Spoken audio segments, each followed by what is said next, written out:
మహాత్మా గాంధీ జాతీయ గ్రామీణ ఉపాధి హామీ పథకం నుంచి మహాత్మా గాంధీ పేరు తొలగించడాన్ని తీవ్రంగా వ్యతిరేకిస్తూ అంబర్పేట్ డివిజన్ పరిధిలో కాంగ్రెస్ పార్టీ ఆధ్వర్యంలో నిరసన కార్యక్రమం నిర్వహించారు.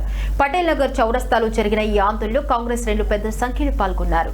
ఈ కార్యక్రమానికి ముఖ్య అతిథిగా ఖైరతాబాద్ జిల్లా కాంగ్రెస్ అధ్యక్షుడు మేతా రోహిత్ హాజరయ్యారు.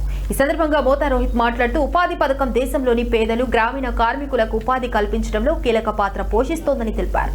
అటువంటి పథకానికి మహాత్మా గాంధీ పేరు ఉండటం దేశ గౌరవానికి చిహ్నమని అన్నారు.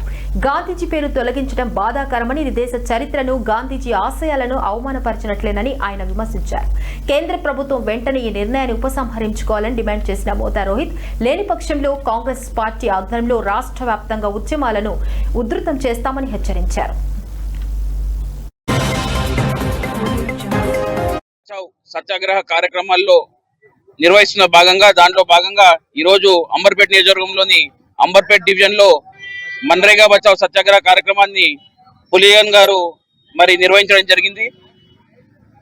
2005వ సంవత్సరంలో ఈ దేశంలోని పేద ప్రజలు గౌరవప్రదంగా బ్రతకాలి, కడుపు నిండా అన్నం తినాలని ఒక సదుద్దేశంతో ఆ రోజు కాంగ్రెస్ పార్టీ అధ్యక్షురాలైనటువంటి సోనియా గాంధీ గారు, అప్పటి ప్రధానమంత్రి మన్మోహన్ సింగ్ గారు రూపొందించినటువంటి Mahatma Gandhi national rural employment guarantee act కి తూట్లు పొడిచే విధంగా భారతీయ జనతా పార్టీ మహాత్మా గాంధీ గారిని కూడా అవమానిస్తూ వారి పేరుని తొలగించడమే కాకుండా ఈ పథక అమలులో కూడా అనేకమైనటువంటి మార్పులు తీసుకొచ్చి ఈ పథకాన్ని పూర్తిగా నిర్వీర్యం చేసే కుట్రకు తెరలేపింది.